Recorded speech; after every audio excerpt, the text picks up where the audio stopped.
सातारा नगरपालिका निवडणुकीसाठी खासदार उदयनराजे आणि मंत्री शिवेंद्रराजे एकत्र आल्यानंतर त्यांच्यासमोर महाविकास आघाडीतून राष्ट्रवादी शरद पवार पक्षाच्या सुवर्णा पाटील यांचे मोठे आव्हान असणार आहे। सातारा शहरातील ठिकठिकाणी प्रचाराच्या निमित्ताने सुवर्णा पाटील या नागरिकांच्या गाठीभेटी घेत आहेत आणि प्रत्येक भागातील समस्या समजावून घेत आहेत। त्यांच्या समवेत प्रदेशाध्यक्ष शशिकांत शिंदे यांचे चिरंजीव तेजस शिंदे हे देखील या प्रचार यात्रेत सहभागी झाले आहेत। यावेळी त्यांनी साताऱ्यामध्ये मागील 35 वर्षात कोणताही विकास झाला नसल्याची खंत व्यक्त केली। सातारा शहरात अनेक सुविधांचा अभाव असल्याचेही त्या म्हणाल्या आहेत। एकेकाळी राष्ट्रवादी काँग्रेस पार्टी या ठिकाणी बालेकिल्ला होता, आता सत्ताधारी भाजप आहे।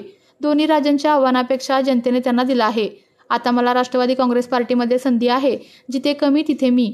संध्याकाळनंतर नक्कीच सकाळी येते। हा जनसमुदाय पाहून आम्हालाही साताऱ्यात नक्कीच चांगले दिवस येतील, असा विश्वास यावेळी महाविकास आघाडीच्या नगराध्यक्षपदाचे उमेदवार सुवर्णा पाटील यांनी व्यक्त केला आहे।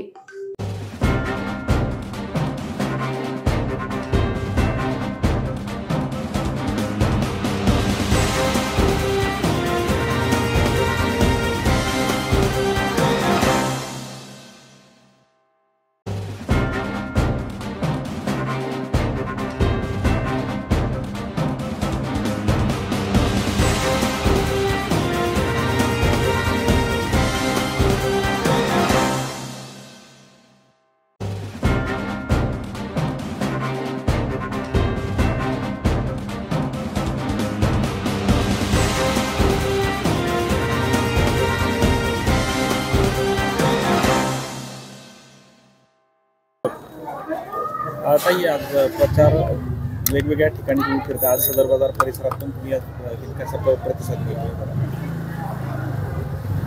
जनतेमध्ये भयंकर नाराजी आहे।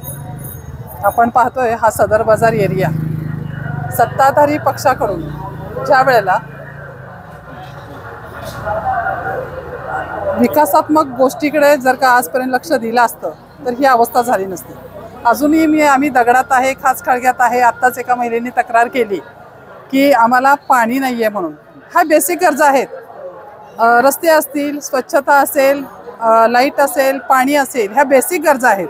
अजून त्याच आमच्या सातारकरांच्या पूर्ण झालेल्या नाही आहे। आम्हाला असं वाटतं की आम्ही पुढचं विजन जर का आम्ही ठेवायचं म्हटलं आमच्या मुलांनी, तर त्यांच्या असं वाटतं की त्यांचा अपेक्षाभंग झालेला आहे। त्यासाठी आमची मुलं ही पुण्या मुंबईसारख्या ठिकाणी शिक्षण घेण्यासाठी जात आहेत, नोकरीसाठी जात आहेत। सातारला खरं तर पेन्शनर सिटी म्हणून हा एक शिक्कामोर्तब झालेला आहे। ही पेन्शनर सिटीज सातारमध्ये राहिलेली आहे। आपण जर का खालच्या एरियामध्ये सदर बाजार एरियामध्ये बघितलं तर कॉलनी एरियामध्ये सगळे बंगले ओसाड पडलेले आहेत, कारण मुलांच्या मागं आई वडीलही गेलेले आहेत। तर मला असं वाटते की आगामी सातारामध्ये नगरपालिकेच्या निवडणुकीमध्ये राष्ट्रवादी आणि महाविकास आघाडीनं जे पॅनल टाकलेले आहे, तर त्या पॅनलला जनता एक प्रतिकार म्हणून नक्कीच प्रतिसाद देणार आहे। कारण आता आपण पाहतोय, तुम्ही आता सदर बाजार एरियामध्ये पहिल्यांदाच आला असाल, आता जो हा जनसमुदाय आपल्याला दिसतो आहे, हा खरं तर एक आक्रमक करण्याच्या दृष्टिकोनातून किंवा एक विरोध करण्याच्या दृष्टिकोनातून हा राष्ट्रवादी काँग्रेस आणि महाविकास आघाडीच्या सोबत आहे। खरं तर दोन राजेंचं आव्हान खरं तर महाविकास आघाडीला आहे। तुम्ही आता नगराध्यक्ष पदासाठी या ठिकाणी उभा आहात। कसं वाटतं की तुम्हाला या दोन्हींच्या आव्हानाच्या बाबत काय? नाही, मुळात कसं आहे, दोन्ही राज्यांचं आव्हान म्हणण्यापेक्षा जनतेने आव्हान दिलेलं आहे। एक लक्षात घ्या, एक लहान मूल जरी आपल्या त्याच्या इच्छा पूर्ण नाही आपण केल्या तरी ते प्रतिकार करतं किंवा त्याचा राग रोष असेल ते त्याच्या वागण्यामधून दाखवून देतं। पण आता असा अवस्था सातारकरांची झालेली आहे की बाकीचे जर का तुम्ही शहरं बघितली, पुणे बघितले, मुंबई बघितले, आता बरेचसे लोक पेन्शनर सुद्धा बाहेरच्या देशातल्या ट्रिपा करू लागलेले आहेत। हे जर का बघितलं तर सातारामध्ये म्हणजे मला एक आता सांगायचं की मी 35 वर्षापूर्वी लग्न होऊन ज्यावेळेला सातारमध्ये आले, त्यावेळेचा जो सातारा आहे तो तसाच सातारा आहे। अगदी जास्तीत जास्त की नाही एका मजल्याची बिल्डिंग 2 मजल्यापर्यंत गेली असेल, नाहीतर जो सातारा त्यावेळेचा आहे तसंच आहे। त्यामुळं असं लोकांना वाटत असेल की आपल्या सातारमध्ये काहीतरी बदल घडला पाहिजे, रोजगारांना रोजगार मिळाला पाहिजे, व्यावसायिकांना त्यांच्या उत्पादनात वाढ झाली पाहिजे। आता इथं आपण जो समाज पाहतोय की प्रत्येक हा समाज रोजंदारीवर काम करणारा समाज आहे। तर या समाजाला असं वाटते की कुठेतरी आपल्या व्यवसायाला चालना मिळाली पाहिजे। युवकांना वाटतं चांगल्या नोकऱ्या उपलब्ध झाल्या पाहिजे, महिलांना वाटतं आपली सुरक्षा इथं ह्या सातारमध्ये झाली पाहिजे। CCTV कॅमेरे आपल्या सातारमध्ये नाही आहेत. आपण पाहतो मोठमोठ्या शहरामध्ये सुरक्षिततेचा महिलांचा हा खूप मोठा विषय आहे आणि त्या विषयासाठी CCTV कॅमेऱ्यांची खरं तर उपलब्धी पाहिजे होती, ती नाही आहे. कारण आमचा हा जो सदर बाजार एरिया हा असा ओसाड असा आहे. परवाच आमच्या कॉलनीमध्ये एका महिलेचं मंगळसूत्र मारलं, पण मंगळसूत्र पण गेलं, त्याचं वाईट नाही वाटलं, पण तिच्या गळ्याला ज्या जखमा झाल्या किंवा ती मरता मरता वाचली, ह्याच्यापेक्षा दुःख काय असू शकतं. आपण त्या चोरांना पकडू शकत नाही, कारण त्या वयाने ज्येष्ठ नागरिक असल्यामुळं ह्या बऱ्याचशा अशा महिलांच्या सुरक्षिततेचं आहे. महिलांचा स्वच्छतागृह असावी किंवा वाहतुकीचा प्रश्न आहे, पार्किंगची सोय नाही आहे, पर्यटन क्षेत्राला दर्जा मिळाला पाहिजे. दरवेळेला नुसतंच भाषणातून म्हटलं जातं की स्वच्छ सातारा, सुंदर सातारा, विकसित सातारा, पण अजून तरी काय म्हणजे ह्या अपेक्षा सातारकरांसाठी पूर्ण झालेल्या दिसत नाही आहे.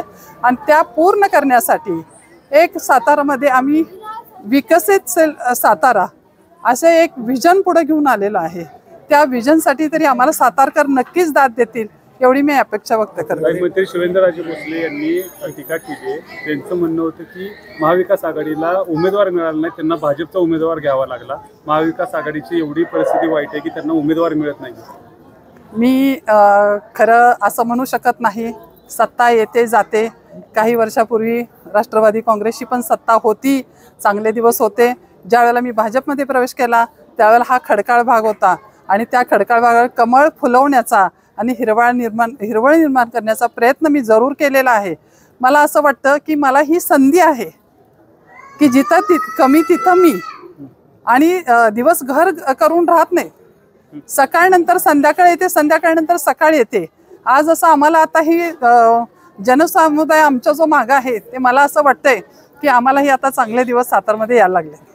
आपल्या तालुक्यातील जिल्ह्यातील बातम्या सर्वप्रथम पाहण्यासाठी आजच सातारा न्यूजला YouTube चॅनलवर सबस्क्राईब करा, लाईक करा, शेअर करा आणि बेल आयकॉन प्रेस करायला विसरू नका.